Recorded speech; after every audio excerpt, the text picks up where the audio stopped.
latar belakang sendiri yaitu laundry merupakan salah satu pelayanan jasa yang semakin banyak diminati di era modern ini. Dengan gaya hidup yang serba cepat, banyak orang terutama di perkotaan tidak memiliki waktu atau tenaga untuk mencuci dan merawat pakaian mereka sendiri. Kondisi ini menciptakan peluang bagi penyedia jasa laundry yang menawarkan solusi praktis bagi kebutuhan sehari-hari masyarakat. Untuk peluasan red ocean dari Green Laundry adalah untuk red ocean sendiri atau laundry konvensional, pasarnya itu sudah jenuh, banyak pemain lokal. Untuk nilai tambahnya sendiri, bersaing harga dan kecepatan. Untuk harganya, price war umum terjadi. Tantangannya, margin kecil, sulit diferensiasi. Untuk peluasannya atau laundry digital, pasarnya itu baru dan belum banyak pesaing langsung. Untuk nilai tambahnya, inovasi layanan seperti aplikasi, antar jemput langganan. Untuk harganya, value based pricing atau berdasarkan kualitas dan kemudahan. Untuk tantangannya sendiri yaitu edukasi pasar dan biaya teknologi. Nah, di sini ada analisis perkembangan laundry dari tahun 2018 sampai tahun 2030. Layanan online laundry global tumbuh cepat sejak 2018. Tingkat pertumbuhan tahunan mencapai 35% ke 2033. Walau tidak spesifik ke Indonesia, penetrasi online Indonesia cukup tinggi, senilai 22,8% dari total home and laundry di 2020. Di sini juga ada diagrafinya, rincian anggaran usaha Green Laundry-nya itu di pemasaran ada 15% dan operasionalnya ada 45%. Untuk raw materialnya 40%. Itu raw materialnya sendiri itu terdiri dari deterjen, pelembut, kantong laundry dan lain-lain. Untuk operasionalnya ada listrik, air, gaji karyawan dan sewa tempat.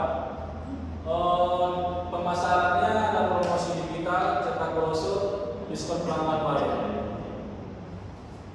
Ini rincian anggaran Green Laundry-nya.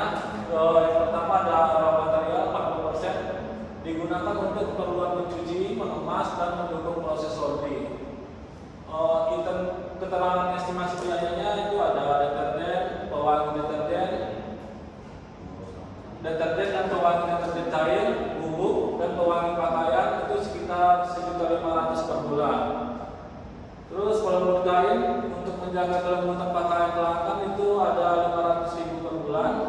Kantong laundry plastik transparan atau ramah lingkungan itu 300.000 per bulan.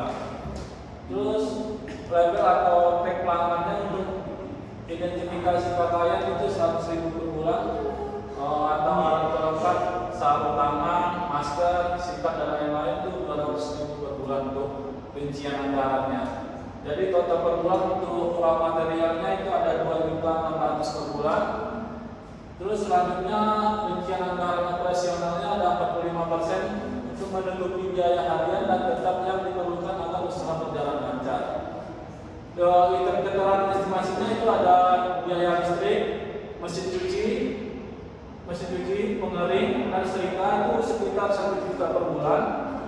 Terus ada pemakaian air untuk proses mencuci ada 500.000 per bulan.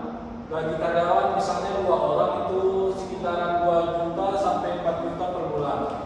Terus ada juga sewa tempat lokasi strategis atau ruko atau kios bisa dipakai itu sekitar 2.500.000 per bulan. Belum lagi perawatan mesin, perawatan mesin, servis rutin, mesin cuci dan pengering. Itu biayanya estimasinya 500 per bulan. Kebersihan dan keamanan, alat kebersihan, CCTV dan lain-lain macam-macam itu anggarannya 200.000 per bulan. Jadi total rincian anggaran operasionalnya 8.700.000 per bulan. Dan selanjutnya ada pemasaran. Untuk pemasaran 15%. Untuk memperkenalkan dan memperluas jangkauan Green Laundry itu ada keterangan estimasi biayanya juga, promosi digital, iklan Instagram, Facebook itu sekitar 700.000 cetak brosur, banner atau stiker itu sekitar 300 per bulan. Dan diskon dan program loyalitas, diskon pelanggan baru, referral dan lainnya itu sekitaran 500 per bulan. Untuk konten promosi, foto, video, produk dan layanan 300.000 per bulan. Jadi untuk total pemasarannya itu sekitar 800.000 per bulan. Jadi dihitung dari semua rincian anggaran untuk Trade itu total estimasi anggaran per bulannya itu 13 juta sekian ya. Oke, selanjutnya proyeksi penghasilan itu ada target pelanggan awal 20 pelanggan per hari dikali 25.000 sama dengan 15 juta per bulan. Untuk break efek point diproyeksikan dalam 6 sampai 8 bulan itu. Terus potensi pertumbuhan hingga 50 pelanggan per hari dalam 1 tahun. Next. Penawaran kepada angel investor. Yang pertama ada kebutuhan investasi yaitu senilai 100 juta, penggunaan dana untuk mesin cuci industri dan perlengkapan 45 juta, renovasi dan branding 25 juta, pembuatan aplikasi sederhana 10 juta, terakhir modal operasional 3 bulan 20 juta. Skemanya bagi hasil 20% dari laba bersih selama 24 bulan. Opsi buyback saham investor setelah 2 tahun. Kenapa memilih angel investor? Karena strategi tepat bagi Menko Laundry karena sesuai dengan kebutuhan pendanaan awal, memberi nilai tambah berupa mentoring dan memungkinkan kerjasama yang fleksibel dan saling menguntungkan. Dengan dukungan angel investor, Menko dapat melangkah lebih cepat menuju pasar dan membangun fondasi usaha yang berkelanjutan. Oke, sekian dari kami. Terima kasih. Assalamualaikum warahmatullahi wabarakatuh.